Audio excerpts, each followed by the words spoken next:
today was the most emotional day of my life. I was crying the whole day and it was just really emotional, and I felt bad because I didn't tell my mom that I was going to do that, and she didn't have any idea that I was converting to Islam. Hi guys, and welcome to my very first YouTube video. My name is Esteri, I'm 20 years old and I'm from Tampere, Finland. Finland is not the most religious country in the world. Yes, technically it's a Christian country, but most people here don't believe in God, and that's how I was raised as well. I grew up in a really small town called Harola, where there is probably 200 people living there, so everyone knows each other, and a religion wasn't a part of our lives. I didn't know anyone who was a believer and so on. So yeah, so my mom doesn't believe in God. She does believe in some higher power, but doesn't really believe that it's God specifically. So she wanted to raise us the way that when we grew up, we could decide for ourselves if we wanted to believe in something or if we didn't. So that's why I didn't grow up in a religious family.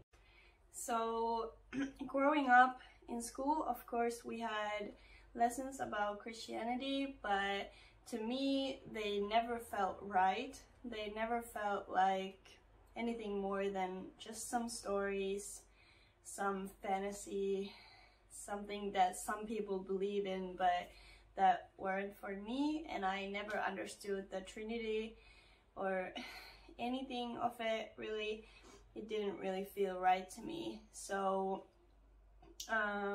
growing up, we did go to church every now and then from school and with my mom as well, but it wasn't about religion at the time for me. In Finland, when you are 14 or 15 years old, you go to this summer camp that is based on Christianity, and they teach you a lot of things about Christianity in there. And at the end of the camp, there is this ceremony called confirmation, where you basically get the permit to get married in a church, etc. So in Finland, most people do that.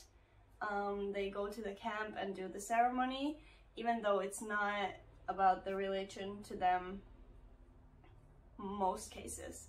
So it's kind of just like a cool thing to do, and after the confirmation ceremony, you usually get a party where you invite your relatives and stuff, and you get a lot of presents and good food and all that. So that's probably why most people do that.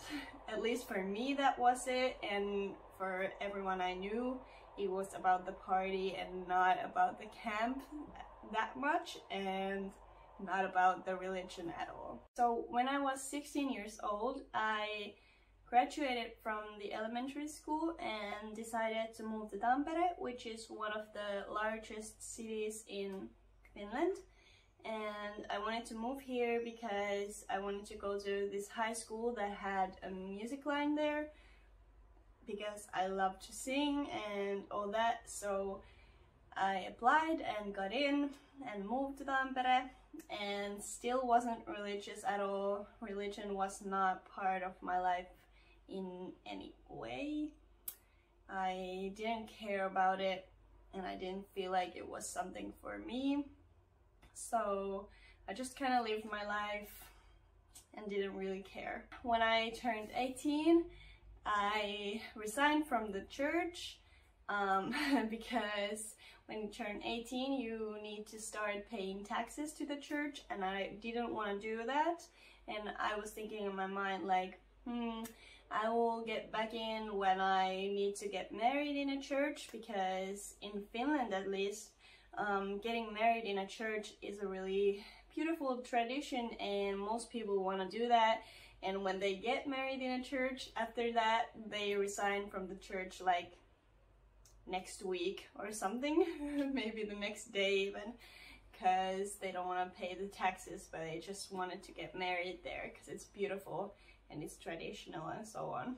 But when I turned 18, the same year I met my husband, alhamdulillah, and he is a Muslim. He has been born into a Muslim family and is a really religious person, alhamdulillah.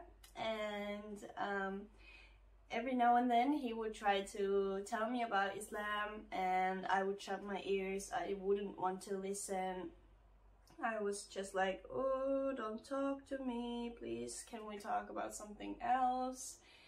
And that went on quite a while, and every now and then he would try to ask me some questions of like what I believed in, and I was just really arrogant. I remember being like, well, I don't believe in God because obviously he doesn't exist and you can't prove me that he exists and all that. So I was just like really arrogant about it. Then maybe I would say 6 months later, I decided that I want to do some research on Islam so I would know what he believes in, and I could try to understand him better and stuff like that. So I found out that you could listen to the Qur'an in Finnish from Yle Arena, which is a media platform where there are like news and TV shows and the radio and all that. And the Qur'an was also there in Finnish. And so I started listening to that, and I thought to myself like, okay, that's cool. It's really different from the Bible because it's not about stories, it's more like how you should be living and stuff like that. So that was really interesting to me. But yeah, so I started listening to it, and every now and then I would have some questions about it, and I would just write them down and then later on ask my husband or Google them as well.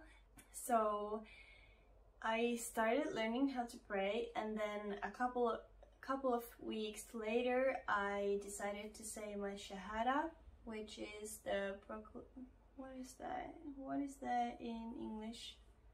The declaration of faith. Uskon tunnustus in Finnish. I decided to say that and went to a local mosque and did that, and the day was the most emotional day of my life. I was crying the whole day, and it was just really emotional, and I felt bad because I didn't tell my mom that I was going to do that, and she didn't have any idea that I was converting to Islam. And so I felt really bad about that, but at the same time it felt right to do, and I wanted to do it pretty soon because I thought, why wait? Because I'm sure that that's what I want to do. And just a little reminder that even though you say your shahada and become a Muslim, it doesn't mean that you have to be the perfect Muslim. It doesn't mean that you have to know everything about Islam, because that's just not possible. You can never know everything about Islam, and you can never be the perfect Muslim. You just need to try your best, and God will understand, and God will be forgiving and merciful to you, and He will guide you in your life when you ask for it.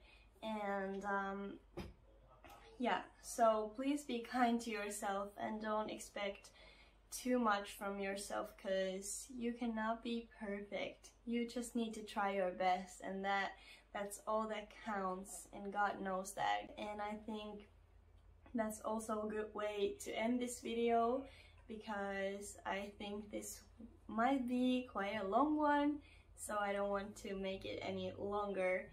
I hope you enjoyed this, and if you have any questions, please leave them down in the comment section, and inshallah I can make more videos about my journey and what happened after my shahada and how I started wearing the hijab and all that. Inshallah in the future I can make more videos about that, but for now I will end this video. So thank you so much for watching. If you lasted the whole video with me, thank you, thank you, thank you. You are amazing, and peace and blessings be upon you. And yeah, so bye.